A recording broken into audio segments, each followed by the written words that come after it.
আজকে তোমাদের জন্য আমরা একটা ক্রিটিক্যাল এমসিকিউ নিয়ে এসেছি। চলো দেখি প্রথমে প্রশ্নে কি বলেছে। নিচের কোন অ্যান্টিকোডন বিশিষ্ট টিআরএনএ মেথিওনিন বহন করে? তোমরা অনেকে এখানে মেথিওনিন দেখে চোখ বন্ধ করে বলে দিবা, হ্যাঁ, মেথিওনিন নির্দেশ করে এমআরএনএ এর স্টার্ট কোডন এইউজি, অর্থাৎ এইউজি অ্যান্সার হবে। এ নাম্বার অপশনেও আছে এইউজি, সিম্পল, এই হবে অ্যান্সার। কিন্তু আমি বলবো অ্যান্সার কিন্তু ভুল হয়েছে। কেন? কারণ এই যে প্রশ্নে বক্স করে রেখেছি অ্যান্টিকোডন শব্দটা, এটাই কিন্তু সব নষ্টের গোড়া। অ্যান্টিকোডন কোথায় থাকে? অ্যান্টিকোডন কিন্তু এমআরএনএ তে থাকে না, সেটা থাকে টিআরএনএ তে। আমাদের টিআরএনএ এমআরএনএ এর কোডনের কমপ্লিমেন্টারি পরিপূরক নিউক্লিওটাইড ধারণ করে, অর্থাৎ এর কমপ্লিমেন্টারি ইউ, ইউ এর কমপ্লিমেন্টারি এ, আর জি এর কমপ্লিমেন্টারি সি। এটা হবে টিআরএনএ এর অ্যান্টিকোডন।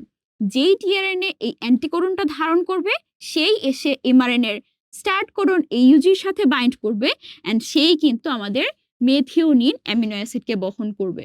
দেখো তো চারটা অপশনে তাহলে অ্যান্সার কোনটা হয়? অ্যান্সার কিন্তু হবে ইউএসসি, এইউজি কিন্তু অ্যান্সার হবে না।